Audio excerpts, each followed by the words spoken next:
¿Qué tal, Jesús? ¿Me escuchas bien?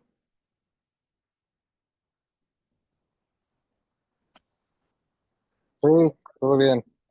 Ok, de acuerdo. Vamos a esperar unos minutos más, ¿de acuerdo? Sí, está bien. Va.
Bien, vamos a comenzar. Antes que nada, pues bienvenido, José. También tengo entendido que la reunión va a ser videograbada y quienes falten Sí, de asistir, gracias. sí, quienes falten de asistir, pues van a poder tener acceso a la grabación de la clase para posteriormente revisarla, verla, y como si hayan tomado la clase, ¿de acuerdo? Me comentó que el coordinador me comentó que tuviera una tolerancia de 15 minutos. Ya quien llegara, quien no, pues ya continuamos con la clase. Antes que nada me presento, yo soy Ricardo Gómez. Soy abogado por parte de la Universidad de Guadalajara. Me especialicé en Derecho Penal y hablando un poco de mí, desde muy joven en la universidad participé y me especialicé en torneos de litigación oral, en materia penal, obviamente.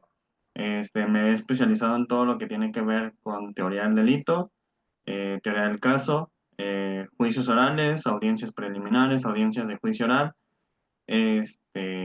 Me he desempeñado en diferentes cargos públicos, como lo es Fiscalía Anticorrupción, el Instituto de Justicia Alternativa y actualmente en la Comisión de Atención a Víctimas del Estado de Jalisco. Siempre me he desarrollado en el ámbito penal, así que creo que por eso, por mi currículum, fue que se me realizó la invitación para ser el docente de esta asignatura. Ya extracurricularmente y fuera del aspecto profesional, también me he desarrollado como asesor, primero como participante, después como parte de un comité de organización de torneos de litigación oral y finalmente como asesor de equipos en materia de asesoría para los torneos. Es decir, yo asesoraba estudiantes de licenciatura para torneos de litigación oral destinados principalmente a estudiantes de la licenciatura en Derecho de todo el país. Participé como asesor en torneos como Abarroli, Culpa y Dolo, y también el torneo de litigación oral de la Universidad de Guadalajara. Este, Como comentaba, pues actualmente soy asesor jurídico en la Comisión Ejecutiva Estatal de Atención a Víctimas Jalisco. Y pues en general me gusta compartir conocimientos en materia penal. Ya después iré conociendo a los demás que se puedan agregar a la clase. Por lo pronto me gustaría conocerte a ti, José. Si quisieras hablarme un poco de ti para conocer un poco de tu perfil y tus intereses con la maestría. ¿Qué tal, maestro? Pues servidor ahorita está en lo que viene siendo la seguridad pública en el municipio de Zapopan. ¿Sí me escuchó? Sí, te escucho fuerte y claro. Ah, ok. Y pues yo ya tengo tiempo que cursé lo que viene siendo la carrera de Derecho.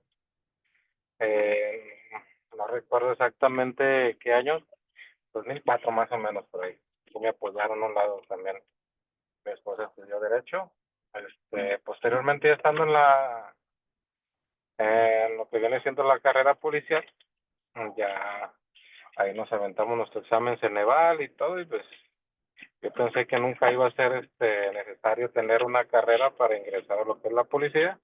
Hoy en día, pues ya se me facilitó eso porque yo ya ingresé con los estudios. Me interesa actualizarme en todas las materias, ya que yo entré en el viejo sistema. Lo único que alcancé a actualizarme es en diplomado de juicios orales en el Colegio de Abogados Penalistas de Jalisco. Y de ahí para allá, pues ahora queremos echarle ganas y aprender más y acabando esto, a ver qué más continuamos para seguirnos profesionalizando, más que nada. Me parece muy bien. ¿Cómo prefieres que te llame? ¿José, Jesús, José, Jesús? Me es irrelevante Jesús, José, como guste, ¿eh? De acuerdo. Uy, como guste. Sí. Vamos a la orden de igual manera. Me parece muy buena la perspectiva que tienes para seguir capacitándote. Considero que es muy importante. Como ya lo sabes, pues la maestría trata sobre juicios orales. Es decir, básicamente toda la maestría, todo lo que vayas a ver aquí, va a ser tendiente a capacitarte como abogado en materia penal, eh, en general, ya sea teoría del delito y también teoría procesal penal. Es decir, al final de la maestría, pues se supone que tú ya vas a tener las aptitudes, capacidades y conocimientos para desarrollarte como abogado penalista, ¿de acuerdo? Así que pues sí, me parece muy bien que De quieras acuerdo. esa especialización, independientemente del área de la que vengan, la institución o dependencia en la que se desempeñen. Hablo en general, los que vayan a ser estudiantes aquí a la maestría. Es muy importante capacitarse si tienen una intervención de alguna manera dentro de los procesos y los procedimientos en materia penal, así como también pues sirve de conocimiento general, profesionalizante y académico para su formación, ¿de acuerdo? Eso lo digo únicamente como una pequeña introducción de lo que es, eh, de lo que va a ser esta asignatura. A lo que me comentó el coordinador, esta asignatura tiene 3 unidades y vamos a ver una unidad por día. No importa que solamente seas tú, José, como comenté, la clase va a ser grabada y los demás o las personas que falten van a poder ver la reunión, la clase. Este, Quiero comenzar especificando o hablando respecto del programa de esta asignatura, es decir, de estas 3 unidades que vamos a ver en los siguientes 3 martes, es decir, hoy y los siguientes 2 martes. Primero, la asignatura se llama Teoría General del Derecho Penal. Y en cuanto a su objetivo general, se establece, y lo quiero mencionar a literalidad, que el objetivo de esta asignatura es proporcionar al estudiante los fundamentos teóricos y doctrinales esenciales del derecho penal, a través del estudio de los principios generales, la naturaleza del delito y la responsabilidad penal. Se busca que los alumnos comprendan los elementos constitutivos del delito, las teorías que sustentan su existencia y las consecuencias jurídicas derivadas de la conducta delictiva, con el fin de desarrollar una visión crítica y sólida sobre la función social del derecho penal en el sistema de justicia, preparándolos para la práctica profesional en el ámbito penal. Básicamente, establecer las bases de lo que un abogado penalista tiene que tener para desempeñarse ya sea en el ámbito público o privado del derecho penal, ¿de acuerdo? Me gustaría hablar un poco sobre las unidades que vamos a ver. La primera unidad y la que vamos a ver el día de hoy es la introducción al derecho penal. Es algo meramente básico, es algo muy básico. Vamos a abordar el concepto y la naturaleza del derecho penal, su definición, características, cuál es su función en la sociedad, cuál es su relación con el derecho penal general, cuál es el derecho, la relación del derecho penal con el Estado de Derecho. Voy a explicar lo que es el Estado de Derecho. Vamos a ver los principios generales del derecho penal y al finalizar vamos a hacer una reflexión sobre el derecho penal y el sistema de justicia penal, que no es lo mismo. Como unidad número 2, vamos a ver concretamente todo acerca del delito. Vamos a ver su concepto, vamos a ver las clases de delitos y los elementos que constituyen un delito. Eso básicamente es lo que se le llama teoría del delito y lo vamos a ver el siguiente martes. En la unidad número 3, que va a ser el martes dentro de 2 semanas, vamos a ver lo que es la responsabilidad penal, la culpabilidad, las circunstancias de los delitos y las consecuencias jurídicas del delito, que pueden ser penas o medidas de seguridad. Ahora bien, en cuanto a la clase, yo estoy basando al menos esta asignatura, que dura aproximadamente 3 semanas, yo la estoy basando principalmente, el material bibliográfico que utilicé es un libro denominado Lineamientos Elementales del Derecho Penal. Es del autor Fernando Castellanos. Este señor es un exministro de la Suprema Corte de Justicia de la Nación, profesor y catedrático de la UNAM, así como también ha tenido varios cargos reconocidos en diferentes instituciones y organizaciones, todos en materia penal. Es decir, es un gran penalista. A mí me gusta mucho este libro porque es una lectura bastante fácil para comenzar a incursionar respecto del derecho penal. ¿De acuerdo? No es obligatorio leerlo, comprarlo, ni nada, solamente lo estoy haciendo, utilizando como referencia, porque básicamente en este libro estoy desarrollando todo el programa de esta asignatura, ¿de acuerdo?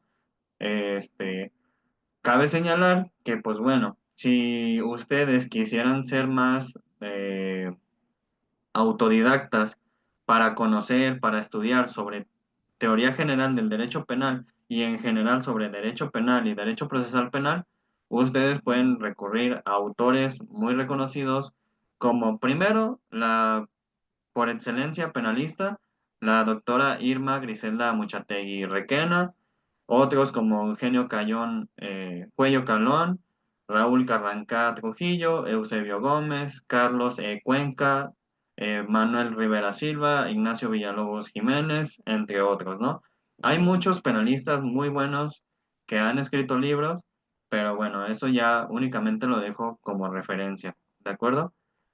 Este, Bien, como ya lo mencioné, la unidad número 1 del programa establece la introducción al derecho penal, algo muy básico, algo casi casi a nivel de, pues, de licenciatura, pero que sí es muy importante para establecer las bases de todo lo que vamos a ver durante toda la maestría. Independientemente de que yo sea el docente o no en otras asignaturas, va a sentar las bases.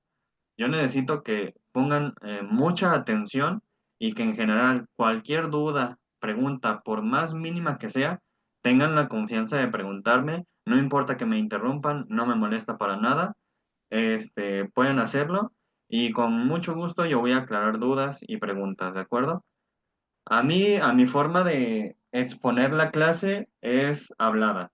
Yo no, no tengo una presentación, este, pero de todas formas me gusta ir un poco lento, me gusta ir estableciendo ejemplos, este, me gusta ir resolviendo dudas, que no se queden con la duda, eso es lo principal para mí, por más mínima que sea, lo pueden preguntar, ¿de acuerdo?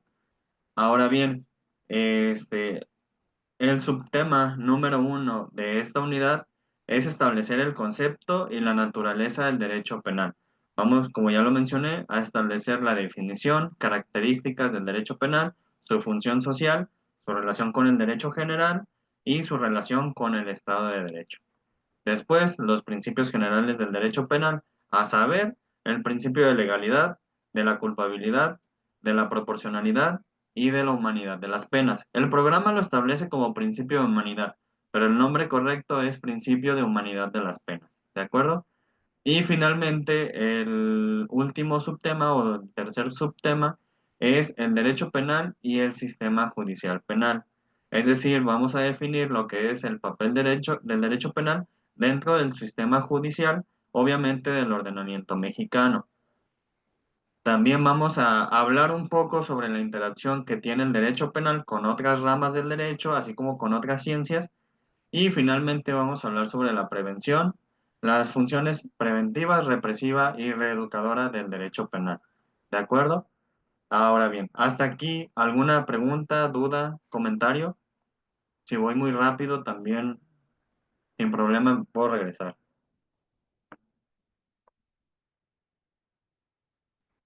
No, todo bien, Ah, gracias. de acuerdo.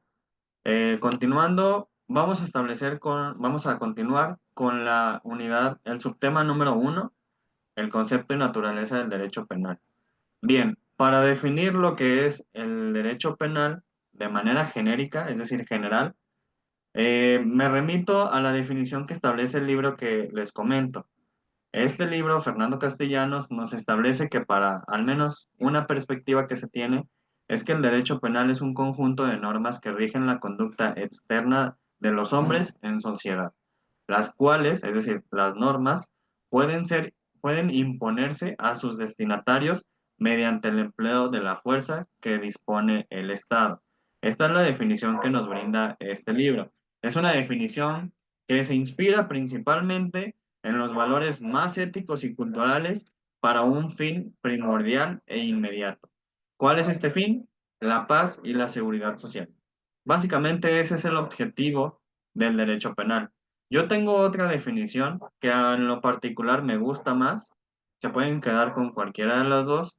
La definición que a mí me parece más concreta, más sintetizada, es que el derecho penal es aquel conjunto de normas jurídicas de derecho público interno que definen los delitos y señalan las penas o medidas de seguridad aplicables para lograr la permanencia del orden social. Básicamente es muy similar a la definición que nos marca el libro, pero un poquito más concreta, más simple, y a fin de cuentas tiene el mismo objetivo, el orden social. Ahora bien, en cuanto a las características que tiene el derecho penal y también mezclado un poco con cuál es su función dentro de la sociedad, se establece primeramente que el derecho penal pertenece al derecho público. Es decir, aquí tenemos que hablar sobre la diferencia entre derecho público y derecho privado. No es muy complicado. Si ya han cursado una licenciatura en Derecho o si tienen nociones básicas de Derecho, saben la diferencia entre derecho público y privado. En resumidas cuentas, el derecho público es todo aquello que le interesa al Estado. El derecho privado es todo aquello que no le interesa al Estado. Es decir, relaciones, contrataciones, derechos y obligaciones entre particulares. El derecho público es todo aquello que sí puede ser, por ejemplo, algo que sucede entre particulares, pero que tiene una afectación o tiene una derivación en el ente público. En este caso, el derecho penal, como ya lo dijimos, mantiene la permanencia del orden social. ¿Por qué le interesa al Estado la permanencia del orden social? Porque básicamente sin el orden social no existiría una organización y por ende no existiría el Estado y lo que busca que es el bienestar social, es decir, el bienestar de todas las personas. Ahora, esa es la diferencia básicamente entre derecho público y privado. En este caso, el derecho penal pertenece, como ya lo dije, al derecho público. Bien, como segunda característica, tenemos que el derecho penal es fundamental, es necesario. ¿Por qué? Porque hay intereses que al derecho, en general, le importan tanto cuidar por ser fundamentales en determinado tiempo y lugar para garantizar el orden social. Es decir, sí, puede haber cuestiones, por ejemplo, algún bien que al Estado le interese cuidar, pero que es de otro tiempo, digamos, algún, por así decirlo, algún documento histórico.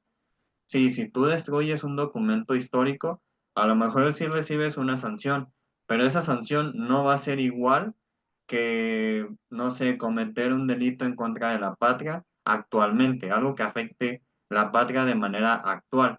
Por eso nos referimos a que al derecho le interesa ciertos intereses a ciertos bienes fundamentales en determinado tiempo y lugar.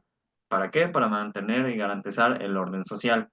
Ahora, otra característica del derecho penal es que es punitivo.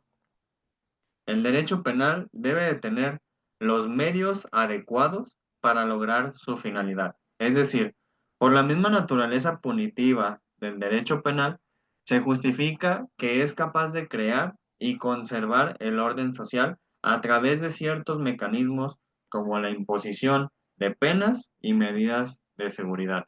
Esto, obviamente, después de un procedimiento y pues llevando el principio de legalidad.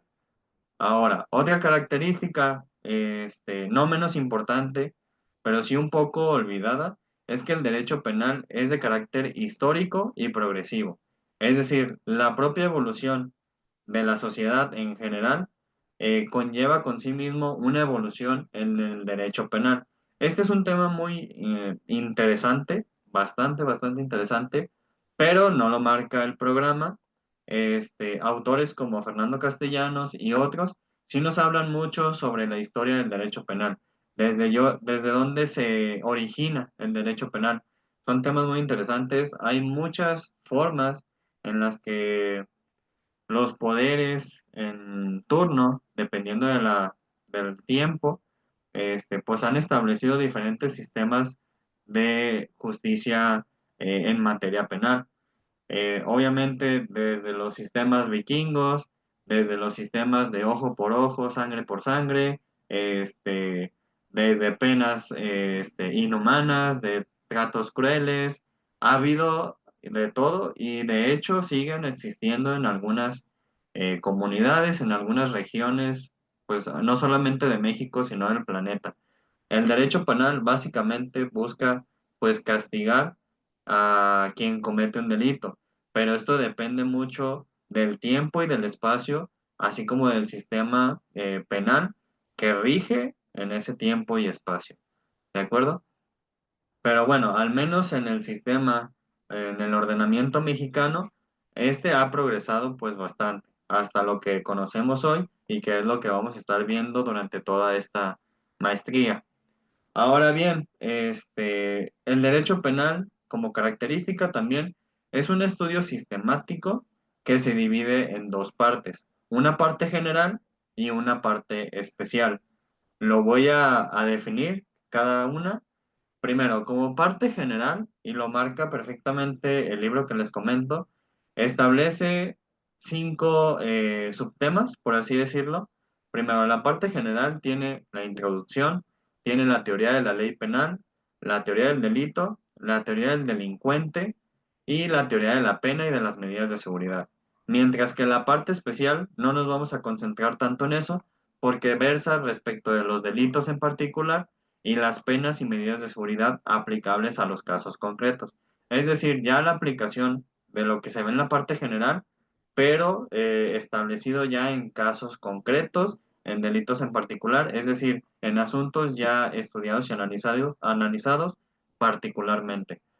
Vamos, como esta primera asignatura es bastante teórica, vamos a concentrarnos más en lo que es la parte general del derecho penal. Primero, como introducción, tenemos las generalidades sobre el derecho penal, las ciencias penales, la evolución e historia del derecho penal y las principales escuelas que lo abordan. Esto es lo que comprende básicamente una introducción de derecho penal. Después tenemos la teoría de la ley penal. Aquí es donde se estudian las fuentes del derecho penal, la interpretación de la ley penal y sus ámbitos de validez, como lo son los ámbitos material, espacial, temporal y personal. Estos ámbitos y este tipo de interpretación de las leyes penales se analiza bastante bien en el libro que les comento de lineamientos esenciales del derecho penal de Fernando Castellanos. Por si en algún momento lo quieren leer, aquí es donde se explican todos estos ámbitos, ¿de acuerdo? Después tenemos lo que es la teoría del delito. Es un tema muy interesante y es básicamente la base de todo procedimiento penal actual. En la teoría del delito se ve todo lo relativo a la idea en sí del delito, su definición, concepto, los elementos que constituyen un delito, sus factores negativos o elementos negativos, como también se les conoce. Se establece en la teoría del delito cómo es que el delito surge a la vida. Se establece también aquí la participación de personas y los concursos de delitos que pueden existir. Eso sí lo vamos a ver en esta asignatura, pero más adelante, en las otras unidades. Ahora bien, también se establece lo que es, dentro de la parte general del derecho penal, lo que es la teoría del delincuente. Aquí se estudian las disciplinas que tienen por objeto de conocimiento, de estudio, a la persona delincuente en sí. Normalmente desde puntos de vista objetivos, es decir, desde la perspectiva meramente jurídica o normativa o de la ciencia que sea, tendientes a explicar las causas del comportamiento humano delictivo. Es decir, pues básicamente libre de prejuicios, analizando una situación, analizando el comportamiento de una persona que delinque y en general desde una postura objetiva, imparcial, es lo que se ve en la teoría del delincuente. Hay autores que lo abundan bastante bien, como los que les mencionaba. Ahora, por último, en la parte general del derecho penal, se analiza también lo que es la teoría de la pena y de las medidas de seguridad. Esta teoría permite conocer la distinción entre ambas figuras, entre pena y medidas de seguridad, sus conceptos, la clasificación e individualización de cada una, así como figuras como la condena condicional y la libertad preparatoria, la pena capital, las penas prohibidas, los tratos inhumanos y crueles, etcétera. Aquí es donde se analiza todo ello que tiene que ver con la punibilidad de un delito. ¿De acuerdo? Bien, hasta aquí, ¿alguna duda o pregunta? ¿Todo bien? Voy muy rápido. Todo bien, maestro. De acuerdo. Continúo.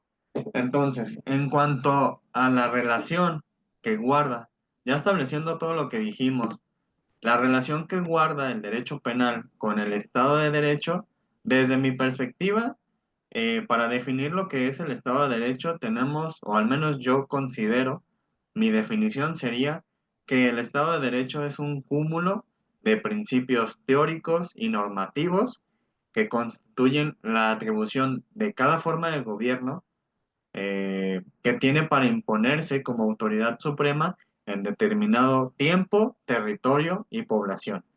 Pero a la vez, el Estado de Derecho implica las limitaciones inherentes a esas atribuciones.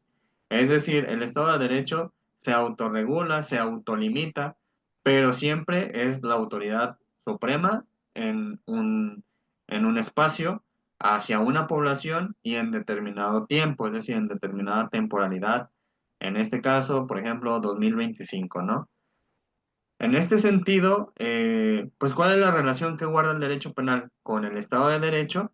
En primer término, tenemos que el derecho penal corresponde al derecho público interno.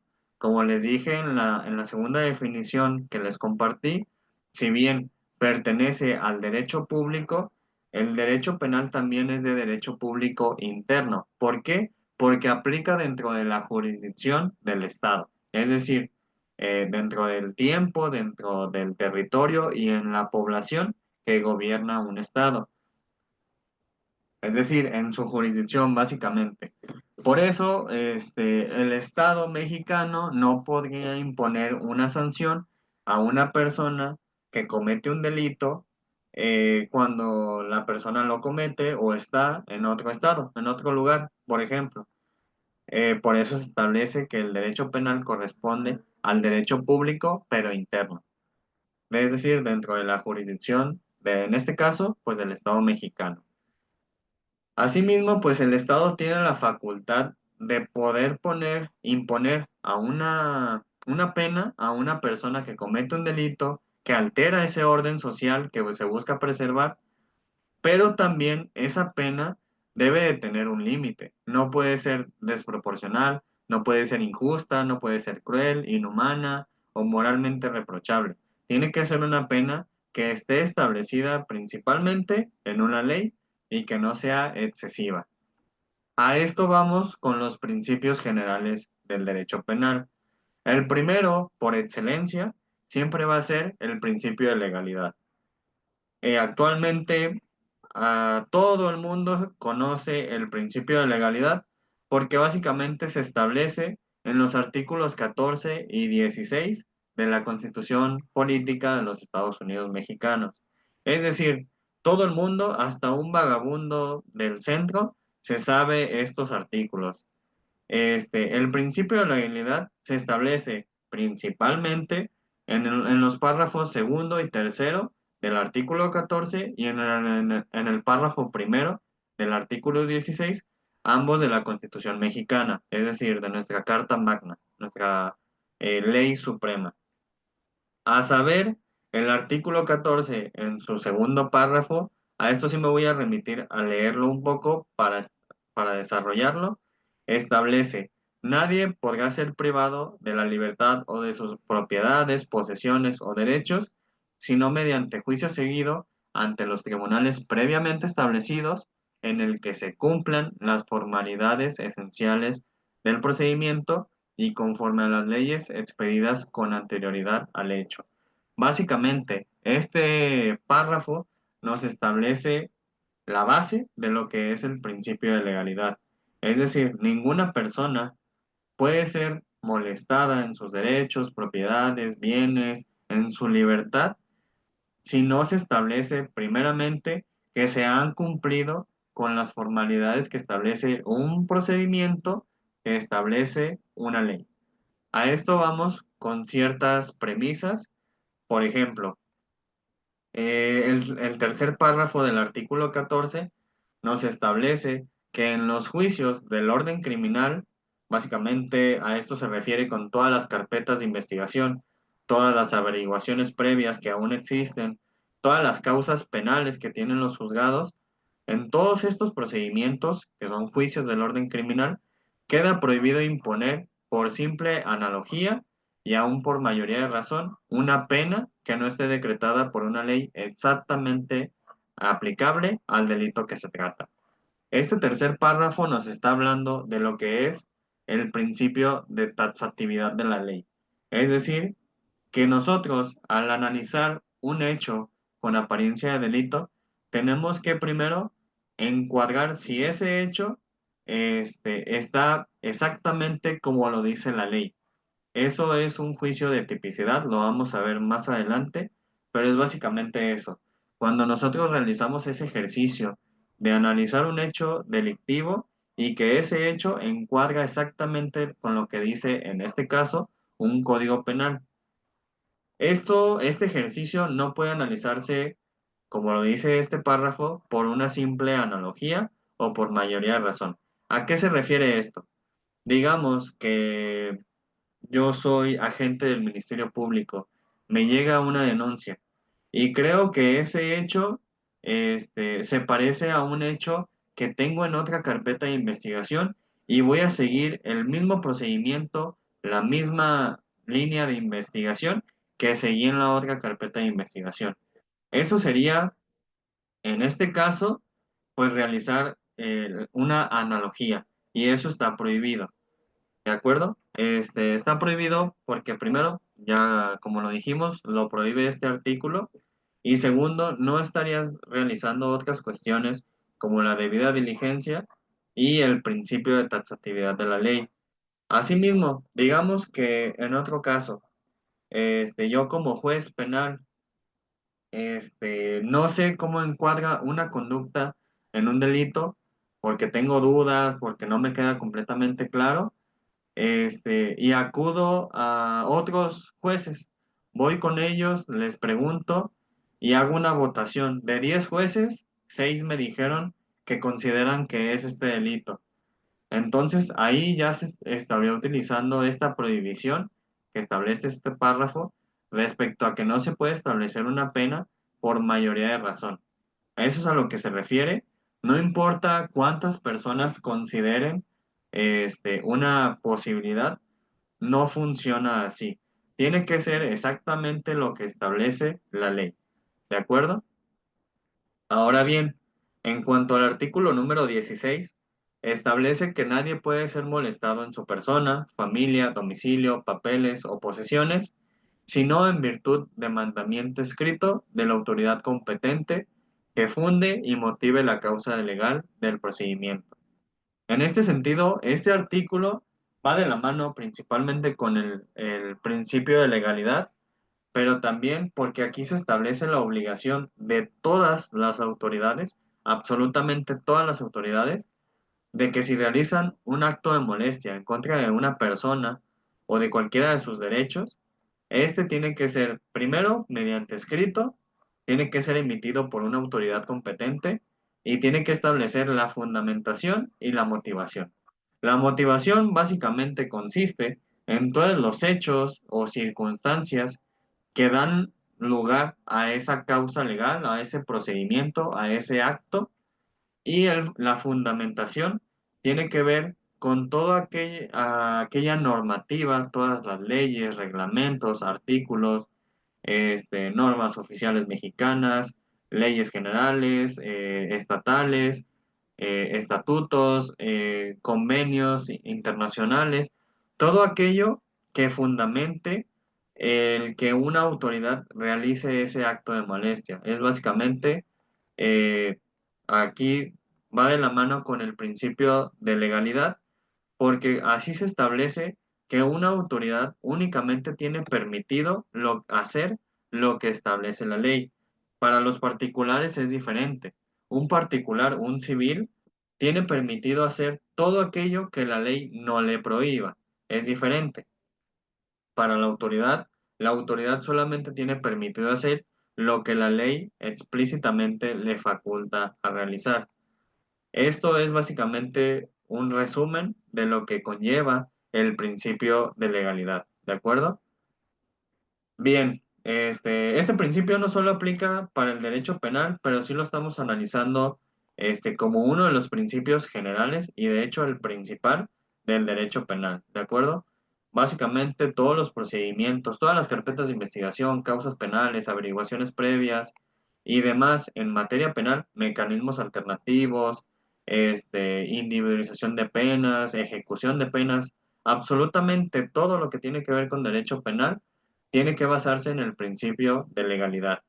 Es decir, cumplir con las formalidades que establecen los procedimientos, que establecen las leyes, que tienen que ser leyes vigentes, así también que no se pueden imponer, no se pueden realizar estos procedimientos por analogías, por mayoría de razones, tiene que ser a la exactitud de las leyes y también todo acto, toda resolución, todo registro, toda intervención o, ¿cómo decirlo?, toda participación, toda actuación de una autoridad competente tiene que ser mediante un mandamiento escrito, fundado y motivado.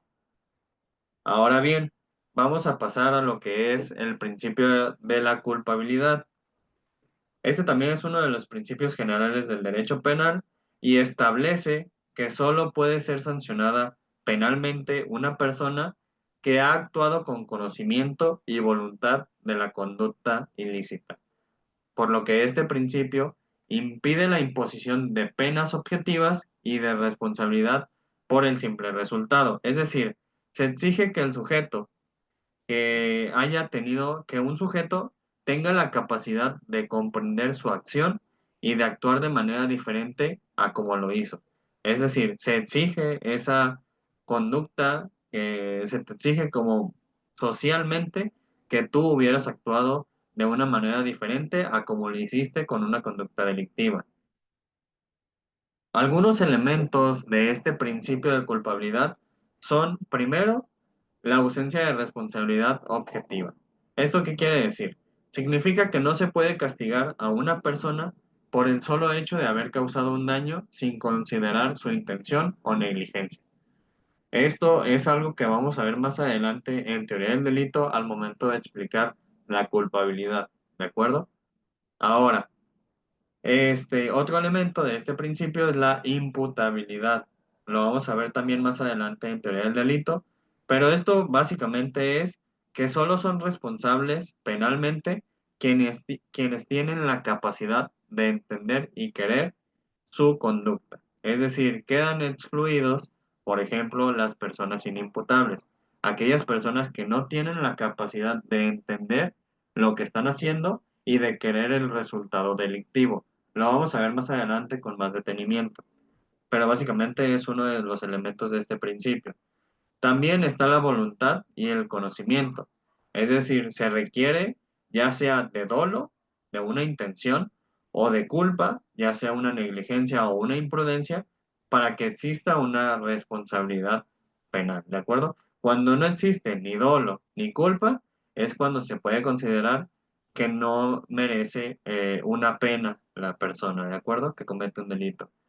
Y finalmente, otro elemento del principio de culpabilidad tiene que ver con la proporcionalidad de la pena. Es decir, la sanción debe estar basada en el grado de culpabilidad del autor del delito y o partícipe, y las circunstancias del hecho, no solamente en el daño causado. Tienen que considerarse ciertos factores para la imposición de una sanción. Y tiene que ver mucho con el siguiente principio que vamos a analizar. En resumen, el principio de culpabilidad es una garantía del derecho penal actual, moderno, y se relaciona con el Estado del Derecho, ya que pues, se evita principalmente castigos desproporcionados o injustos, ¿de acuerdo? Hasta aquí, ¿alguna duda o pregunta, José? No, todo bien, gracias, maestro. De acuerdo. De igual manera, cualquier cosa me puedes interrumpir sin ningún problema, ¿de acuerdo? Le Este, agradezco. bien, vamos a continuar con el principio de proporcionalidad. También viene en el programa, es uno de los principios generales del derecho penal y este principio establece que la pena impuesta siempre debe ser proporcional a la gravedad del delito cometido y a la culpabilidad del autor. Esto significa que por parte del Estado, en este caso el Estado mexicano, no pueden imponerse sanciones excesivas ni desproporcionadas en relación con la infracción penal. Entre algunas características de este principio se destacan principalmente que tiene que existir, como ya lo dijimos, un equilibrio entre el delito y la pena. Es decir, la sanción debe guardar una relación razonable, es decir, razonada, con la gravedad del hecho punible y la culpabilidad del infractor. Esto también lo vamos a ver más adelante. También como característica se establece que al menos en el Estado mexicano están prohibidas las penas excesivas. Esto ya que pues evita que el Estado imponga castigos desmesurados e innecesarios.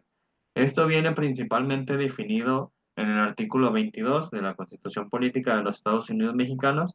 Ahí se establece cuáles son las penas que están prohibidas en el territorio, en la vigencia y en la población del Estado mexicano.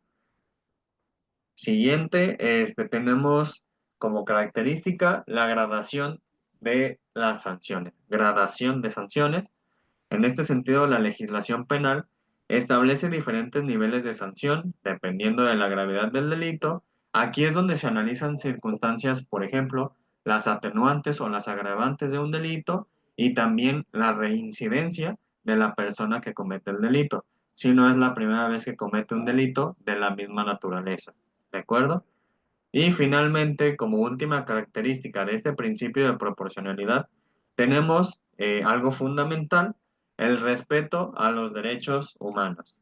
En este sentido, esta característica pues trata de vincular el principio de humanidad de las penas con el derecho penal, evitando tratos crueles, inhumanos o degradantes, como ya lo dijimos.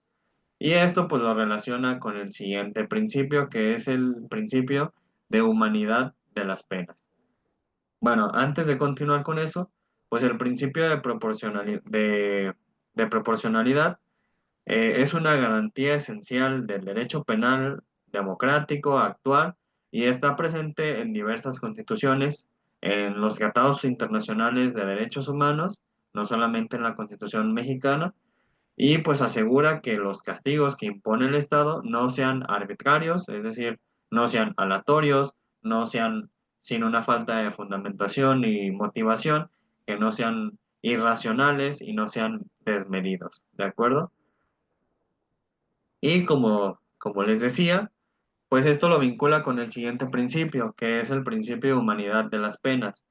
Este principio establece que las sanciones impuestas a los infractores deben de respetar la dignidad humana de los mismos y estas no pueden ser crueles, no pueden ser inhumanas o degradantes. Este principio se relaciona con el principio de legalidad, el primero que analizamos, ya que limita el poder punitivo del Estado y garantiza que el castigo no atente contra los derechos fundamentales de la persona. Es decir, sí existe un reproche moralmente y por parte del Estado en contra de las personas que cometen un delito. Básicamente en eso consiste el derecho penal. Pero eso no quiere decir que la persona que comete un delito no deja de lado sus derechos humanos, su dignidad humana y no tiene el derecho a no ser castigado con penas crueles, inhumanas, degradantes, humillantes, etcétera, ¿de acuerdo? Algunas de las características que guarda este principio de humanidad de las penas es, primero, como ya lo vimos en otros principios, la prohibición de penas crueles e inhumanas. Se excluyen en el artículo 22 de la Constitución mexicana castigos que impliquen tortura, tratos degradantes o un sufrimiento innecesario para la persona. Se establece también la dignidad, en este caso, de la persona imputada. Incluso aunque se haya determinado la culpabilidad mediante una sentencia condenatoria de una persona, la persona sigue teniendo derechos que deben de ser respetados. Sí, ya más adelante lo vamos a analizar. Cuando una persona ya se declara su responsabilidad penal, más allá de toda duda razonable, mediante una sentencia condenatoria definitiva, y demás, aún así, aunque, por ejemplo, amerite pena de privativa de la libertad, pues si bien la persona pierde sus derechos civiles y políticos, la persona sigue conservando sus derechos humanos que tienen que ser respetados, aún privada de la libertad. A esto voy también con la siguiente característica el principio de humanidad de las penas, que es la reinserción social. La pena que se le impone a una persona ya condenada tiene que tener una finalidad eh, de reinserción, de reinsertar a la persona en la sociedad y no simplemente tener un carácter vengativo o castigador en contra de la persona. La pena, o al menos en la teoría, su finalidad es esa, reinsertar a la persona en la sociedad para que vuelva a funcionar y mantener ese orden social del que tanto estamos hablando. Esto viene arraigado principalmente con la reforma penal. Para conocimiento, la reforma penal se inició en el 2008 en el sistema judicial, en el sistema penal mexicano y tuvo vigencia a partir del año 2016. Las fechas exactas se las debo, pero básicamente con el año 2016 comenzó en vigencia lo que es el Código Nacional de Procedimientos Penales y todo lo que fue esta transición del sistema anterior a lo que es el sistema actual. Ya ni siquiera es nuevo, ya tiene básicamente o 9 años este sistema, no es nuevo y básicamente pues la finalidad de esta reforma constitucional fue buscar precisamente eso, que el derecho penal en general tuviera una finalidad de reinserción social y no una de carácter vengativo y de castigar al culpable. ¿De acuerdo? Otra característica de este principio de humanización de las penas tiene que ver con la limitación de la pena de muerte y de la cadena perpetua.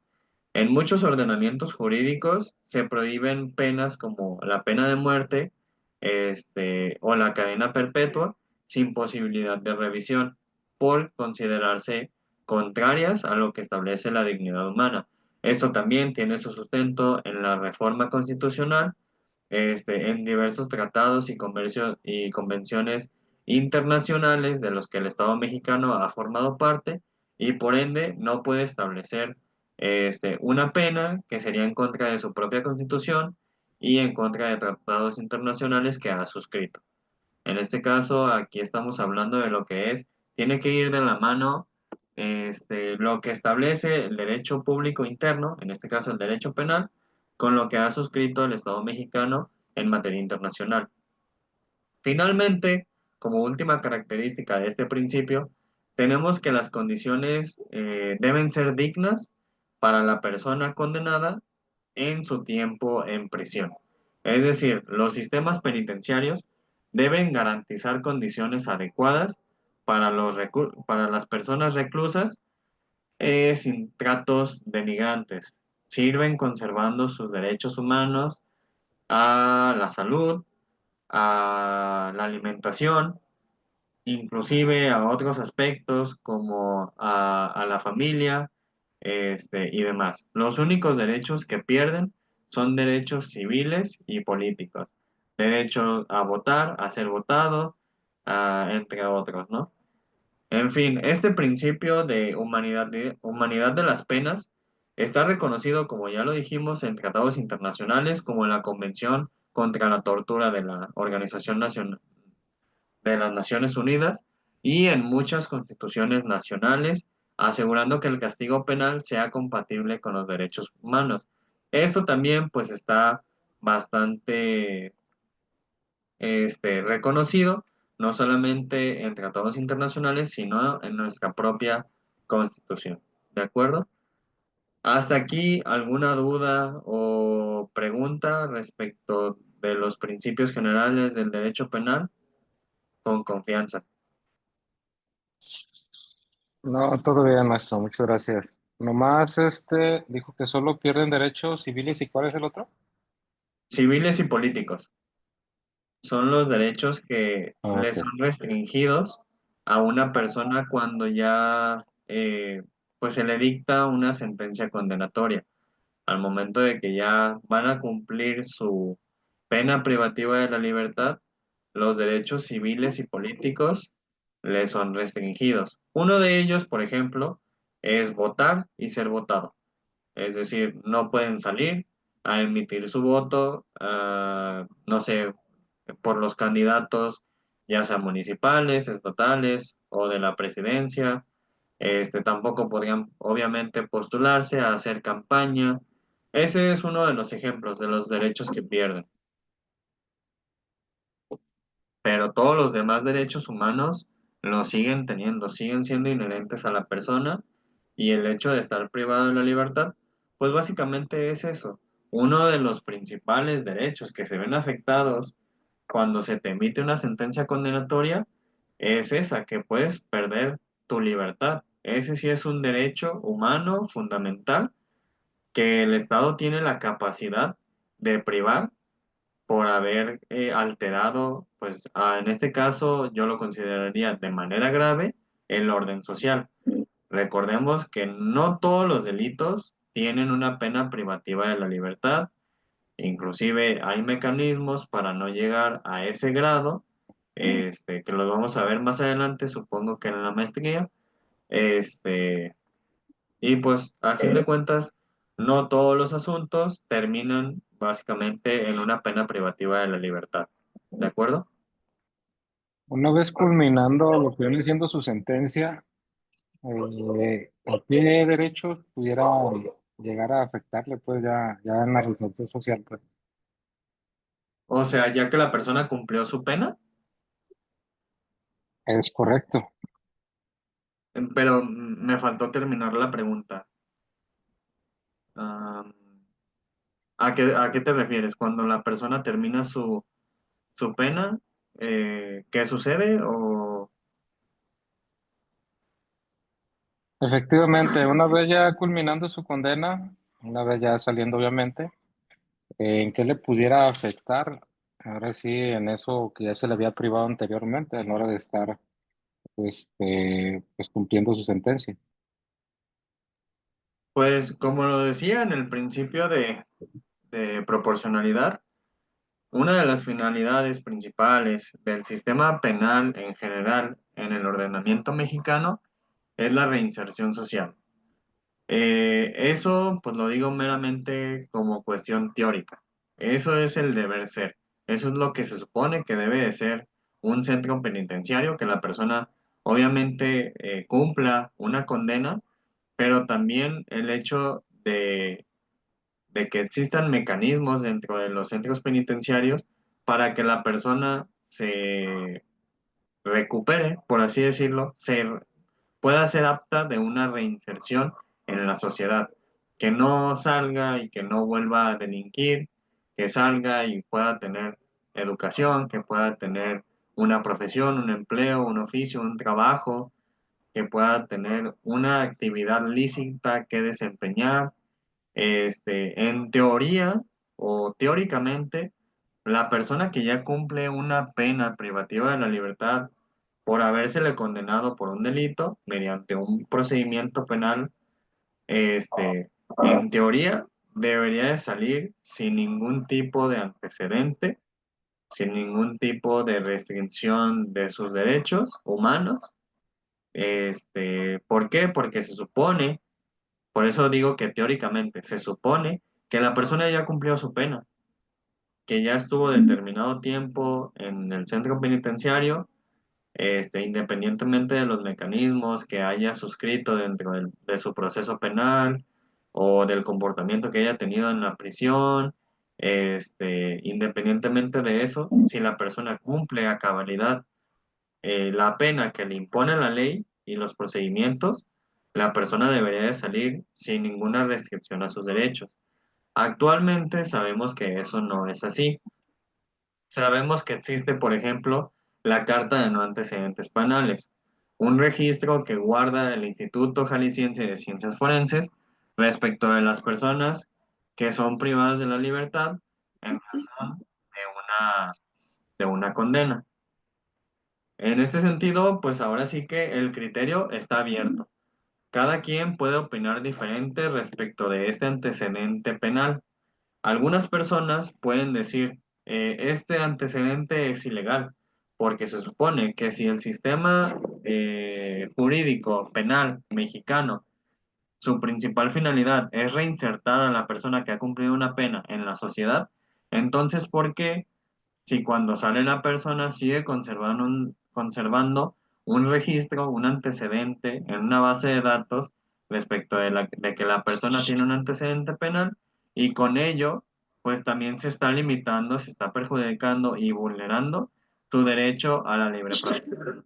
Porque muchos trabajos piden actualmente la carta de no antecedentes penales.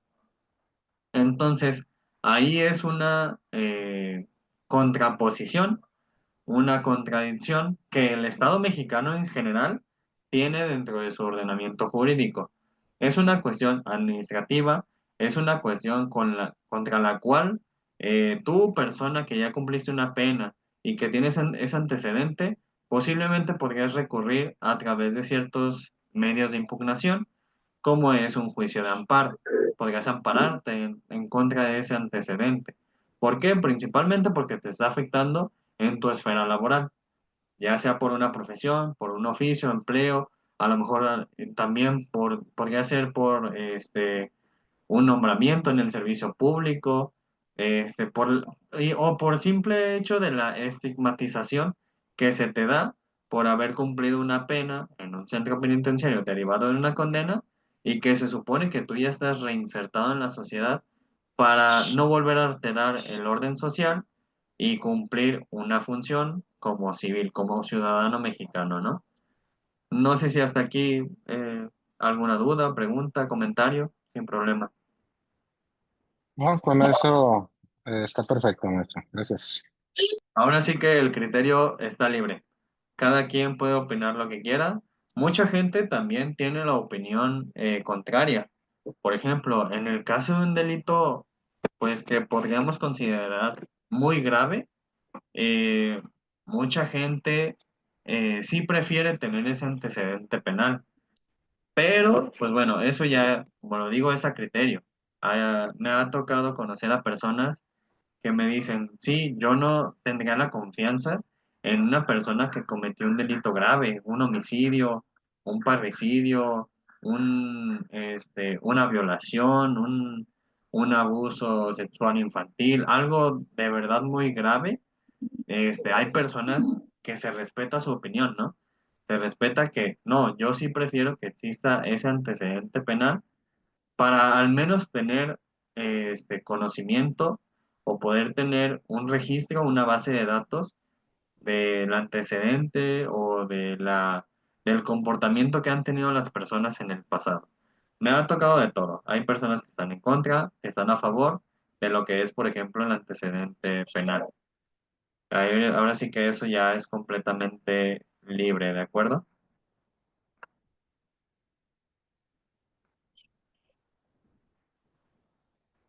De acuerdo. Efectivamente, así es. De acuerdo, entonces, en la última unidad, digo, perdón, el último subtema de esta unidad tiene que ver con el derecho penal y el sistema de justicia penal. Pero antes de eso, me gustaría preguntarte, pues ya concretamente a ti, José, ¿cómo te gustaría que manejemos la clase?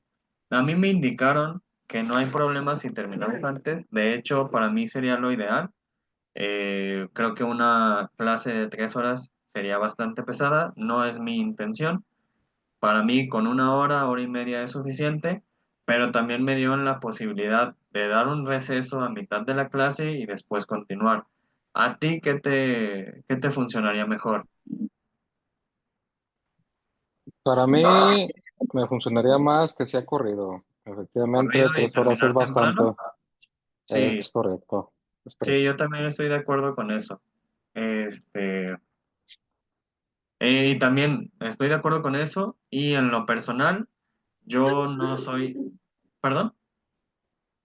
No, nada. Ah, ok.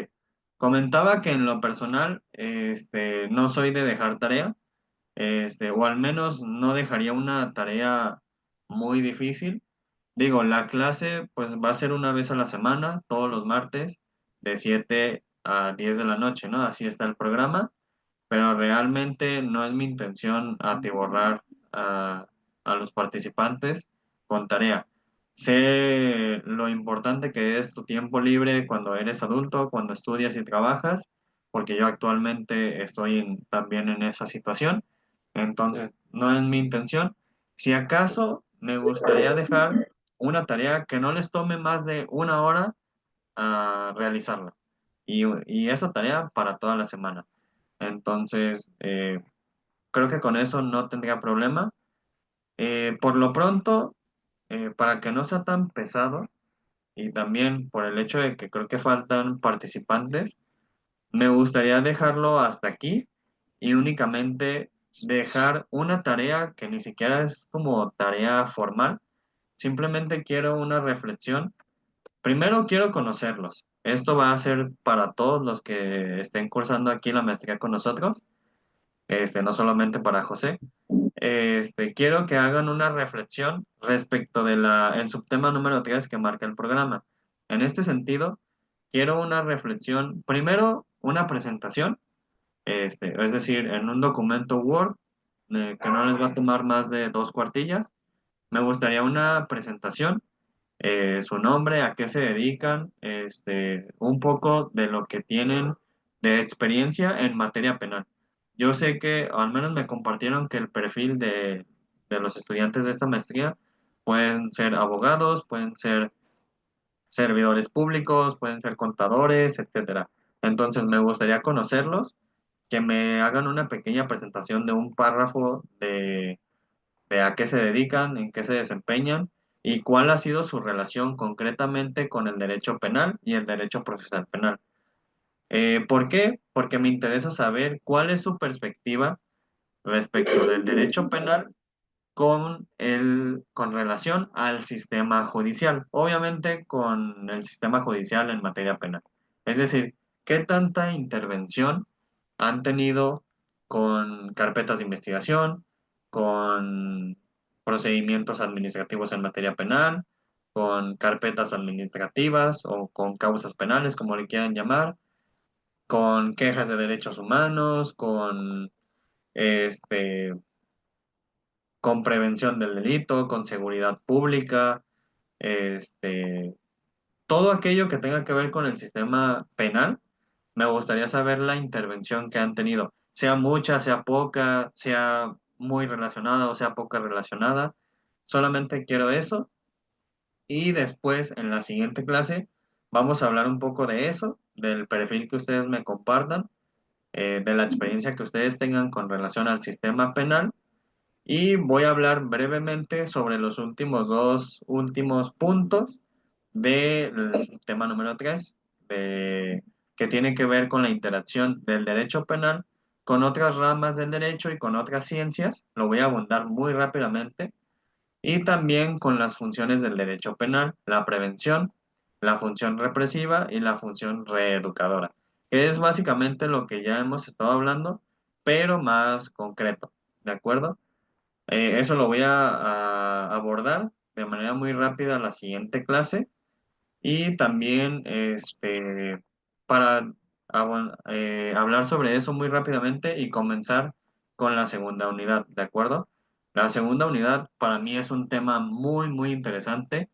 Espero que me alcance el tiempo porque es un tema muy amplio y es que básicamente es teoría del delito, establecer su concepto, la naturaleza del delito, hablar de los elementos del delito, que es la conducta, la tipicidad, antijuricidad y culpabilidad, hablar de delitos culposos, culposos, de la acción y omisión, de la participación, de los concursos de delitos y en general son muchos temas. La próxima clase sí va a estar un poco cargada.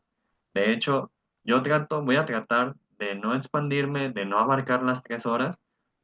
También yo sé lo importante que es terminar temprano la clase para que se vayan a descansar, prepararse para mañana. Pero sí es un tema bastante largo que necesito abordar. Lo voy a abordar de manera general por los tiempos, pero tratando de abarcar todo. De igual manera, si ustedes tienen dudas respecto de esta unidad del día de hoy, lo pueden anotar en la reflexión que quiero que hagan como tarea y ya después lo podemos resolver de manera personal aquí en la clase, ¿de acuerdo? De acuerdo, profe. Bien, por último, pues agradecer su tiempo, personalmente el tuyo, José, el de todos que se den a la tarea de escuchar esta sesión, del coordinador, también gracias por la invitación. Y me gustaría compartir mi contacto para cualquier duda, aclaración o demás, o en general para estar en sintonía. Lo voy a compartir. Permítanme.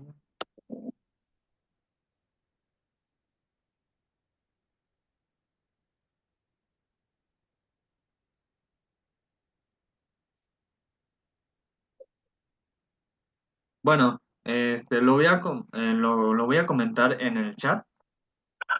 Voy a compartir mi correo electrónico, es personal. Yo lo reviso normalmente todos los días. Cualquier duda, aclaración, también fuera de la maestría, cualquier duda o asesoría que requieran, este, respecto de sus trabajos, de asuntos particulares, personales, con mucha confianza. No estoy ofreciendo mis servicios profesionales, simplemente quiero que tengan la confianza de que si tienen alguna situación puedan recurrir a mí.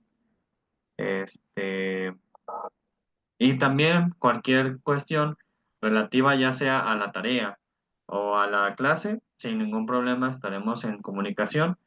Ese es mi correo electrónico personal, lo reviso todos los días, pero de todas formas también voy a compartir mi número telefónico personal.